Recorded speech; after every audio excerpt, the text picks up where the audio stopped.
ಸ್ವಲ್ಪ ಕೆಳಗಡೆ ಮಾಡಿ.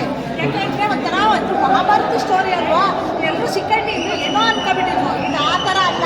ಶಿಖಂಡಿ ಇದ್ರೆ ಒಂಥರ ಮಂಗಳಮುಖಿನ ದೈವ ಶಕ್ತಿ ಇದೆ, ಮತ್ತೆ ಎಲ್ಲ ಮುಂದೆ ಶಕ್ತಿ ಇದೆ, ಮತ್ತು ಫ್ಯಾಮಿಲಿ ನೋಡೋಕ್ಕೆ ತುಂಬ ಮೆಸೇಜಸ್ ಇದೆ. ಸೊ ಭಾಳ ಚೆನ್ನಾಗಿದೆ ಅಂದರೆ ಎಲ್ಲರೂ ಚೆನ್ನಾಗಿ ಓದ್ಕೊಬೋದು ಇದನ್ನು. ಕಾಂತಾರ ಸೆಕೆಂಡ್ ಕಾಂತಾರ ಥರ ಫಿಲಮ್ ಇದೆ ಸರ್. ತುಂಬ ಚೆನ್ನಾಗಿರೋ ಮೂವಿ. ಸ್ಟೋರಿ ತುಂಬ ಚೆನ್ನಾಗಿದೆ. ಮೆಸೇಜಸ್ ಅಂತೂ ಭಾಳ ಮೆಸೇಜಸ್ ಇದೆ. ಮೆಸೇಜ್ ತುಂಬ ಚೆನ್ನಾಗಿದೆ. ಮೆಸೇಜ್ ಹೈಲೈಟ್ ಆಗುತ್ತೆ ನೋಡಿ, ಮತ್ತು ಸ್ಟೋರಿ ತುಂಬ ಹೈಲೈಟ್ ಆಗುತ್ತೆ. ಆದರೆ ಅವ್ನಿಗೆ ತಬ್ಬೆ ಹುಡುಗ ಆ ಥರ ಇದು ಮಾಡ್ತಾರಲ್ಲ, ಅದು ಭಾಳ ಚೆನ್ನಾಗಿದೆ. ಮತ್ತು ಅವ್ರಿಗೆ ಒಂಥರ ಎಲ್ಲಮ್ಮ ಎಲ್ಲರೂ ಇದು ಮಾಡ್ತಾರಲ್ಲ, ಅದು ತುಂಬ ಚೆನ್ನಾಗಿದೆ. ಮತ್ತು ಹೀರೋ ಫುಲ್ ಚೆನ್ನಾಗಿ ಮಾಡಿದ್ದಾನೆ. ಫಸ್ಟ್ ಹೀರೋ ಅನ್ಸೋದೇ ಇಲ್ಲ, ನ್ಯಾಚುರಲ್ ಸ್ಟಾರ್ ಆಗಿ ಮಾಡಿದ್ದಾನೆ.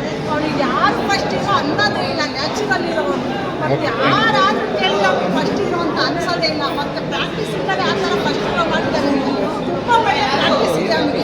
ಅವ್ನಿಗೆ ಬೆಳೆಸಿ ಹೈಲೈಟ್ ಮಾಡಿ ತುಂಬ ಒಳ್ಳೆ, ಮತ್ತು ಸಾಕಷ್ಟು ಕನ್ನಡ ಇಂಡಸ್ಟ್ರಿ ಬೆಳೆಸಿ ತುಂಬ ಚೆನ್ನಾಗಿದೆ. ಮತ್ತು ಸ್ಟೋರಿ ಇಂಥ ಒಳ್ಳೆ ಫಿಲಮ್ ಅಪ್ಪ. ಅಷ್ಟೇ ಇಂಥ ಸ್ಟೋರಿ ಒಂಥರ ಹಳ್ಳಿ ಸ್ಟೋರಿ ಅಂತ ಸಿಗುವಂಥ ಅಡ್ಜಸ್ಟ್ ಆಗ್ತಿದೆ. ತುಂಬ ಚೆನ್ನಾಗಿ ಹೈಲೈಟ್ ಆಗುತ್ತೆ ಅಂತ ನನ್ನ ಅಭಿಪ್ರಾಯ.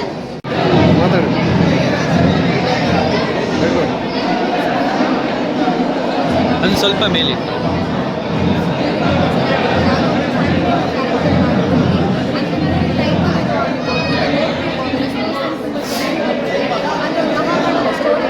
ಅಲ್ಲ ಅವನೇ